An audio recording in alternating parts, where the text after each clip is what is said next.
I'm joined by Jennie and Olivia, and today we're going to be talking about the vocab that teenagers use to talk about their own bodies and what, as parents, are the signs that maybe we can spot that there might be an issue. So I think this is going to be quite a tricky topic, so we'll dive straight in. From a parent's perspective, I guess I would want to know, Olivia and Jennie, when should I be worried about my child's language about their own body? I'm happy to go. It's like you say, it is a tricky one because what you see on the outside looking in isn't always what you don't always see it. So, for example, a child can be very good at hiding how they feel, what they're thinking about, how they look, especially if they've got their own room.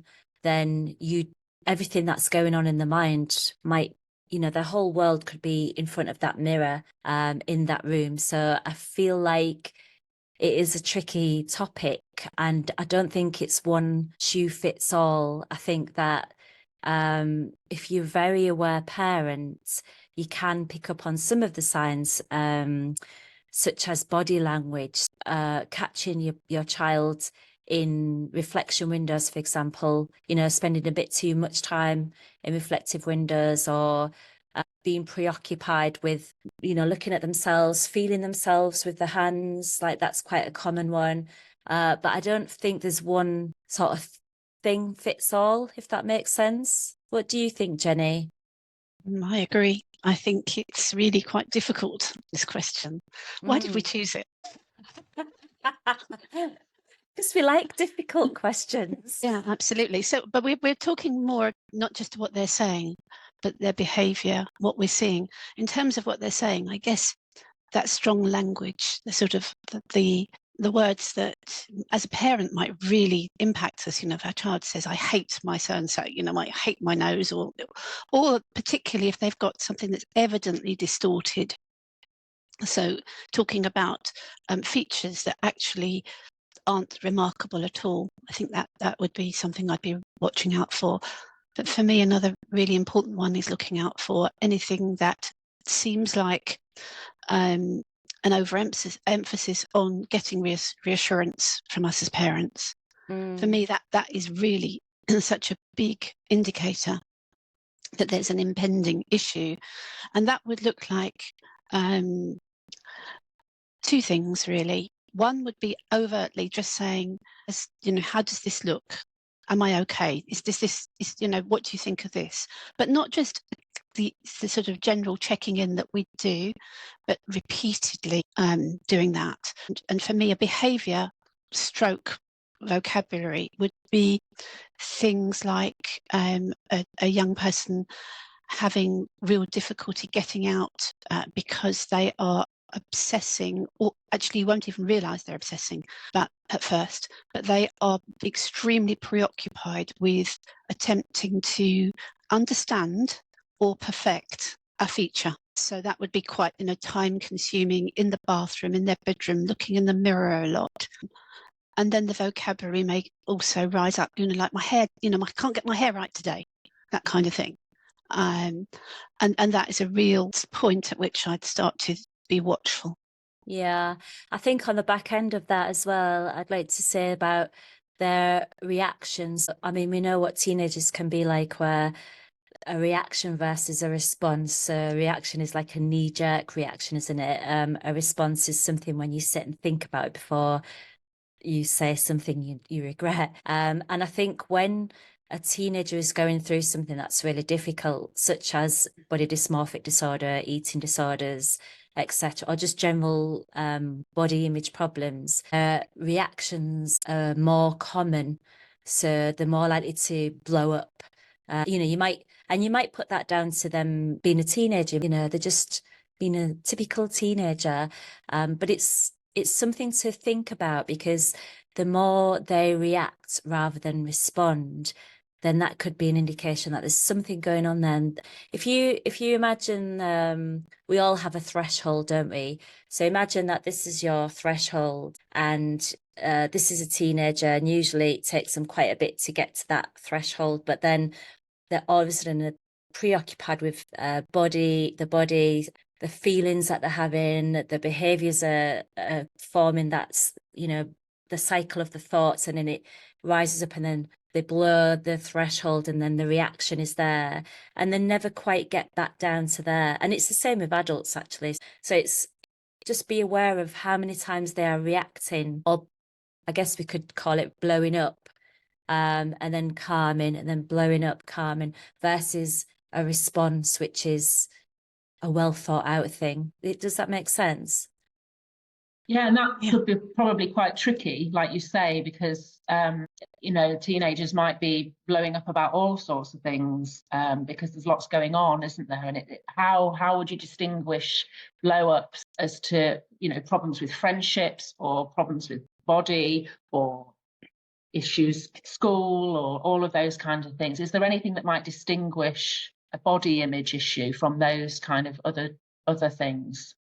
I think it's very hard because it all intertwines with each other. And I think the only thing you can do is just keep a mindful eye. I'm sure you've done it before, you know, with other things, but just keep a very mindful eye without obviously, you know, micromanaging them, but just looking at what they are doing in terms of the behavior and what habits they are forming. If for example, all of a sudden you're noticing a really big difference in your child in their eating habits or checking the mirror too much, you know, like it's all about the behavior. So it starts with the thoughts, and the thoughts create the beliefs, and the beliefs create the behavior and the habits. If you think, obviously you don't know what they're thinking, but you can usually tell by the face, because teenagers are quite transparent. They're like cellophane, aren't they? So if they're in a bad mood, it's very hard for them to hide it, whereas adults, we're more composed, aren't we? So I think try and be a good reader of the face, and just think, you know, are they looking like they're in a bad mood, even if they're not saying anything? And if they are, maybe just trying to be more aware of why they're in a bad mood, what's going on. One of the things that I remember as a teenager, just thinking, because I haven't got teenage children, but I can kind of go back to how I was when I was a teenager, was I compared myself a lot to other people. And then I read a lot of magazines and compared myself a lot to the models in the magazines and whatever. And so some of my language might have been around, I wish I had legs like Helena Christensen, or Yeah. Who does? Who does? Except her, yeah. Yeah, and all of those kinds of things. So is that something that you could watch out for as well, Jennie, or is that just something that is quite normal? I think we probably all do that. Yeah. It's when it starts to feel like it's becoming a preoccupation, because that's a characterization of body image issues, that it becomes a time-consuming and distressing process. You mentioned a bad mood, Olivia. I also think that almost more than a bad mood, and can be very confusing for parents, is what looks like acting out or a bad mood, but is actually massive anxiety being displayed as maybe rage. And it's really difficult to deal with that. And the other thing that comes up for me with that is that when our young person or our child is experiencing overwhelming anxiety that looks like rage, it's very difficult for some of us parents not to misinterpret that, to completely miss that behavior, and then to be triggered ourselves and to respond with our default to that emotion. And I think this is one of the fundamentals of caring for our children, so that they don't have an escalation of anxiety, because the foundation of body dysmorphia or body anxiety issues is anxiety. And if they're presenting anxiety, we're misinterpreting it, and then we're having a pop at them, it completely undermines their process and the care that they need from us as parents. Yeah, I think it would be really good to have like a little diary that you keep in your room of, you know, if you're worried about your teenager and you think that there's some possible signs, just keep a record of it. Obviously, don't let them see that, because that won't help, but just keep an eye of like how many times they're having this reaction versus a response, and how many times they are doing things that you feel, you know, your intuition is a very good navigation system, isn't it? You know, if you think there's something going on, there's probably something going on. I remember when my daughter was a teenager, and I was convinced she didn't have body image problems, but I was convinced that she had depression because of her mood was so low, and she used to kind of zap me into it. And I was just convinced back then, because I wasn't doing this type of work, I was convinced that she was depressed. And it lasted until she was about 18. So it was a very long stage, but she was fine. She was absolutely fine. She was just a teenager that had a low mood, but it's just something to be aware of. And I think if you're aware of it and you keep an eye on it, then you can't really go half wrong. It's when you're not aware of it, or it's when teenagers feel like they can't go to the parents with anything at all. You know, a lot of this is not spoken about between families, body image problems. It's just not, you know, in different cultures especially, it's just not spoken about, is it?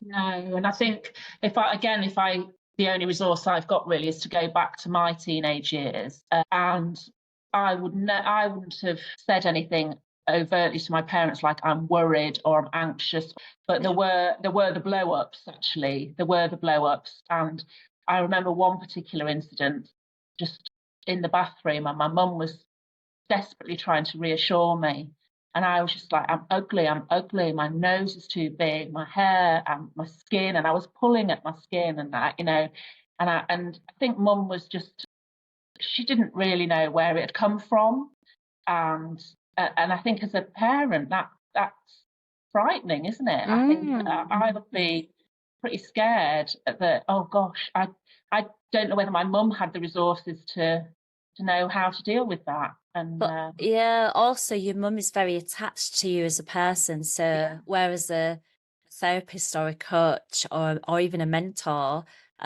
is not as attached, so they're more likely to be able to help. But when you're a parent, you're so invested and you're so attached, and you know, you love your child, you just want them to be happy, that it's very hard to know what to do. And even though I do this type of work and Jenny does this type of work, when it happens to your own children, that's just a different ball game, because you're just too attached.